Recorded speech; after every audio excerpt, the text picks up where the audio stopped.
अब है हमारा कारक का चौथा भेद, संप्रदान। शब्द सुने ध्यान से, संप्रदान। प्रदान का अर्थ होता है देना, प्रदान का क्या अर्थ होता है? देना। अब परिभाषा को ध्यान से दें और शब्द भी ध्यान रखें। देना शब्द आप दिमाग में रखेंगे हमेशा। संप्रदान, वाक्य की क्रिया जिस क्रिया के लिए घटित होती है, वाक्य की क्रिया जिस क्रिया के लिए घटित होती है वह संज्ञा संप्रदान कारक में कही जाती है।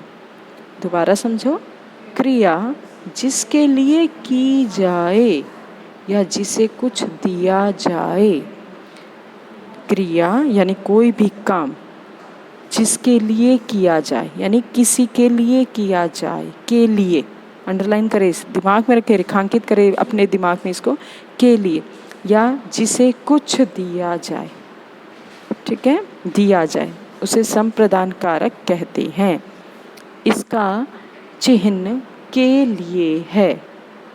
क्या है इसका चिन्ह? के लिए।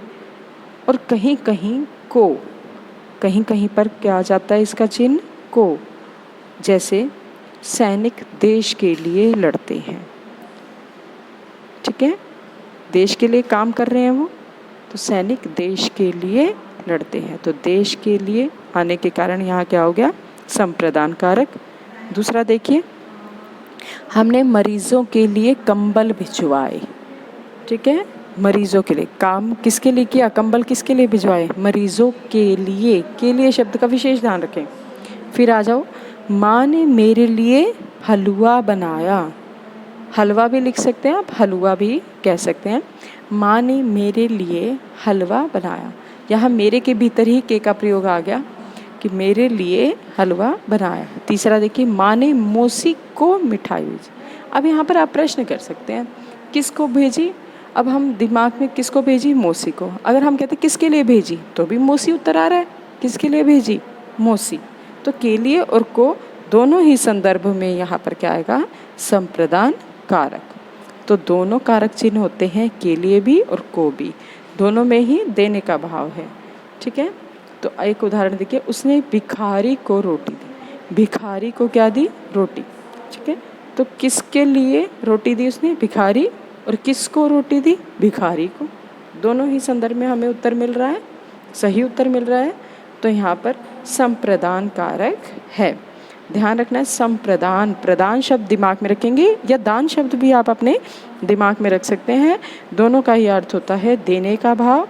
और यदि आपके दिमाग में देने का भाव रहेगा, चाहे हम अपने देश के लिए कुछ दें या हम किसी सामान्य व्यक्ति को कुछ दें, तो वहाँ क्या होगा? संप्रदान कारक। और उसकी विभक्ति या उसका चिन्ह क्या होता है? को और के लिए। के लिए मुख्य रूप से रहता है और कहीं कहीं को भी हो जाता है। अब सारणी में देखिए आप, जिसके लिए किया जाए, यानी जो कर्म है या कोई भी कार्य है किसी के लिए किया जाए, वहाँ क्या होता है? संप्रदान कारक। दूसरी सारणी में आप अब देखेंगे कि उसमें भी इसी प्रकार से ही आपको अर्थ दिया जाएगा, चिन्ह दिया जाएगा और एक उदाहरण द्वारा स्पष्ट किया जाएगा। इस सारणी में आपने आप देख रहे हैं, कर्ता ने काम करने वाला, कर्म को जिस पर काम का प्रभाव पड़े, करण से या के द्वारा जिसके द्वारा कर्ता काम करे, संप्रदान को के लिए जिसके लिए किया जाए। तो अब हमने 4 अच्छे से पढ़ लिए हैं। कर्ता ने कर्म को, करण से, संप्रदान के लिए। अब देखिए यहाँ इस सारणी में कैसे है? कारक संप्रदान है, चिन्ह उसका के लिए है, पहचान क्या है? जिसके लिए काम हो, जिसके लिए काम हो या जिसको कुछ दिया जाए। किसके लिए? प्रश्न आप कैसे कर सकते हैं उससे? किसके लिए? और उदाहरण देखिए, मामा जी मेरे लिए किताब लाए। मामा जी मेरे लिए किताब लाए। तो इस प्रकार आपको यहाँ पर प्रश्न दिया हुआ है, आप किस प्रकार से पहचान करने के लिए प्रश्न कर सकते हैं।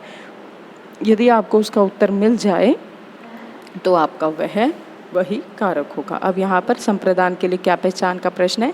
किसके लिए, और हमें उत्तर स्पष्ट मिलता है।